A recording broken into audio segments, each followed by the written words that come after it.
उनको देख के ही उनसे ही प्रेरणा लेते हैं और आगे बढ़ने की कोशिश कर रहे हैं। नेताजी अगर बुरे होते तो हम लोग के साथ भी गलत कर सकते थे। अरे क्या इस पूरे क्षेत्र में महिलाएं क्या अच्छी, क्योंकि साथ में आज कभी भी नहीं आता है और सच हमेशा भाव गलत नहीं थे, बस थोड़ा सा कहने का लहजा थोड़ा सा मुझसे गलत हो गया। मेरा नाम ऋचा पांडे है और मैं सुसुंडा ग्राम सभा से हूँ। मैम, आपका एक वीडियो वायरल हुआ था, एक बयान वायरल हुआ था बहुत पहले, 3 साल पहले, जब नेताजी के ऊपर यौन शोषण का आरोप लगा था। उसमें आपको लोगों ने बहुत ट्रोल किया था। क्या था पूरा मामला? यही था कि नेताजी के ऊपर पासपोर्ट एक्ट लगाया गया था, उनके ऊपर लगा था। महिला पहलवानों ने कहा था कि मेरे साथ गलत हुआ है और इसी पे मैंने मीडिया में अपना बयान रखा था और जिसमें लोगों को बुरा लगा क्योंकि मेरे भाव गलत नहीं थे, बस थोड़ा सा कहने का लहजा थोड़ा सा मुझसे गलत हो गया था, लेकिन भाव गलत नहीं था। और आज उसी का परिणाम जो निकल के आया सभी लोग देख जानते हैं। नहीं तो क्या था, क्या आपने बयान दिया था कि नेताजी गलत नहीं है? लोगों ने कहा कि नेताजी गलत है, लेकिन हमने यही कहा था, हम सभी लोगों ने कहा था, उसमें काफी सारी महिलाएं थी, उन लोगों ने भी कहा था कि नेताजी गलत नहीं है। नेताजी अगर गलत होते तो किसी भी महिला के साथ गलत कर सकते हैं।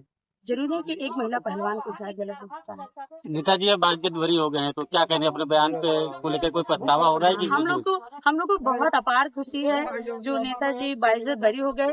वो बरी तो हुए हैं, लेकिन अपार खुशी हम जनता को है, क्योंकि हमारे क्षेत्र के, हमारे समाज के एक बहुत ही बड़े नेता हैं और अभिभावक के रूप में हम लोग के साथ हमेशा खड़े रहते हैं। कोई भी कार्य होता है कि कोई भी व्यक्ति अगर पहुंच जाता है तो उनका वो सोचते हैं। हम लोग को ये अपार खुशी है कि न्यायालय ने जो भी न्याय किया बहुत ही न्याय किया है। अच्छा, उस समय जब बयान वायरल हुआ था उसमें आपको काफी लोगों ने ट्रोल भी किया था, उनके लिए क्या कहेंगी आप? उनके लिए बस यही करना है कि भैया आप कमेंट किसी के ऊपर भी करें तो थोड़ा सोच समझ के कीजिए, क्योंकि हर इंसान गलत नहीं होता और किसी के चरित्र के बारे में आप अगर कुछ कहते हैं तो बहुत ही उसके बारे में विचार कर लीजिए, जान लीजिए कि कैसा व्यक्ति है। आप हमें जानते भी नहीं थे, उसके बाद भी आपने मुझे ऐसा कह दिया, क्योंकि मैं भी एक शिक्षिका हूँ, टीचर हूँ मैं, और मानती हूँ मुझसे गलती हुई, थोड़ा सा मेरा लहजा गलत था बोलने का, लेकिन मेरे भाव बहुत थे। अच्छा, उस समय जब न्यायालय ने फैसला सुनाया उस समय ऋचा पांडे जी क्या कर रहे थे, कैसा भाव था उसमें जब जानकारी हुई कि बाइज्जत बरी हो गए हैं?